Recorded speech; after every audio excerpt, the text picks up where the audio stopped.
don't care who you are, life is going to knock you down. Listen to me, many of you right now, life's got you up against the rope, and you got to do me a favor. Like, you can't give up. You can't give in. Pain is temporary. Pain is your friend. Pain is going to take you to the next level.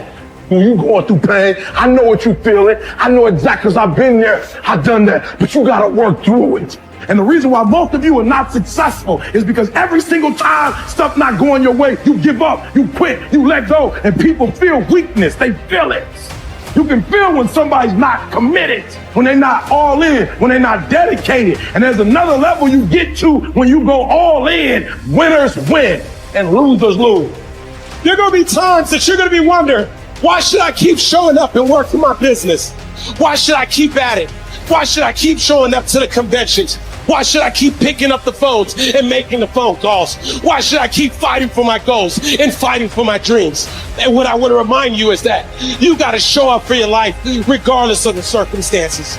You got to show up in spite of the naysayers. You got to show up in spite of the conversation going on in your mind. You got to show up for your life, because if you don't, nobody else will. If you want unreasonable results in your life, you've got to be willing to be unreasonable. Part of being unreasonable, you don't judge according to appearances. Part of being unreasonable, you can see it because you believe it. You must have the faith to call forth those things that be not as though they were.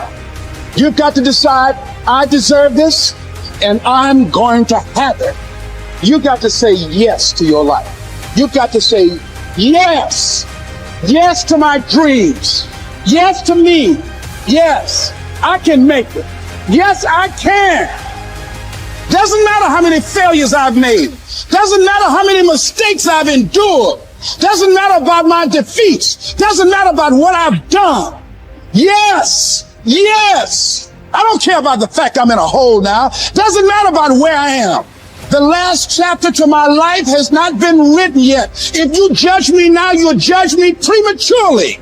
I'm still in the process of transforming my life. I'm still in the process of becoming. Yes. The brilliance of Thomas Edison was not in his mind.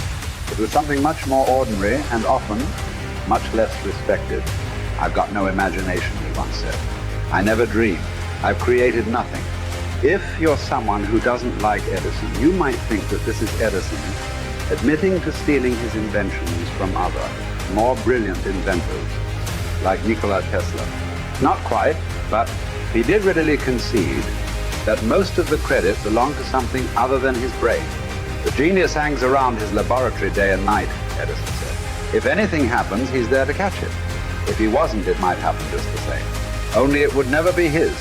What he's talking about is showing up. The incredible, underrated power of clocking in every day, putting your ass in the seat, and the luck this seems to inevitably produce. Edison lived in his laboratory and never missed a day. Like Gehrig, even when he was sick, when he was tired, or when visited by tragedy or disaster. The modern conveniences we can trace to his lab then owe far more to his body than his brain, to the compounding power of consistency rather than sheer brilliance. It wasn't about inspiration. It was about getting to work, show up and try. Get on the treadmill, pick up the violin, script out some sequence, reach out to some clients, read some reports, lift a couple weights, jog 1 mile, cross one thing off the to-do list, chase down a lead. It doesn't matter what it is. All aspects of our life benefit from this circumscribed kind of discipline. As you do something every day, that is the important thing. Show up. When you're tired, when you don't have to, even if you have an excuse, even if you're busy, even if you won't get recognized for it, even if it's been kicking your ass lately, once something is done, you can build on it. Start it, momentum can grow. You can get lucky. Is this still hard? Yes. But the good news is that because it's hard, most people don't do it. They don't show up. They can't even do one tiny thing a day. So yes, you're alone out there on the track in the rain. You're the only one responding on Christmas. But having the lead is, by definition, a little lonely. This is also why it's quiet in the morning. You have the opportunities all to yourself. Don't worry about setting any records. Just report for duty. And here's the irony. This is also a way to break records. Consistency is a superpower. Day to day, willpower is incredibly rare. Lowell Getterig was a solid position player and a good hitter.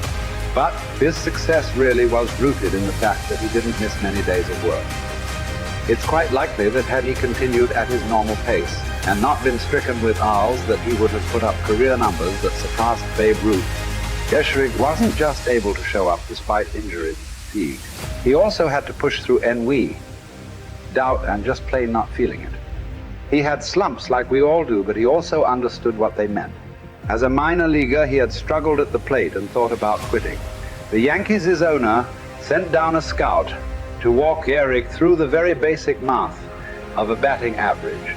A good hitter hits 300, and hitting 350 is terrific. Hitting 400 is almost unheard of. What does that translate to? Missing on 6 tries out of 10. A hitter can also go days, weeks without touching the ball, told him. The most important thing a young ball player can learn is that he can't be good every day. You don't have to always be amazing. You do always have to show up. What matters is sticking around for the next at-bat. The ability to do that, coupled with the ability to endure what John Steinbeck called doggy days while writing Eastern Evening. Those days when everything seems out of whack, when you're just not feeling, when the distractions won't stop greatness. Literally. You cannot be great without the self-discipline to do that. Day adds up. Each day adds up. But the numbers are only interesting if they accumulate in large quantities.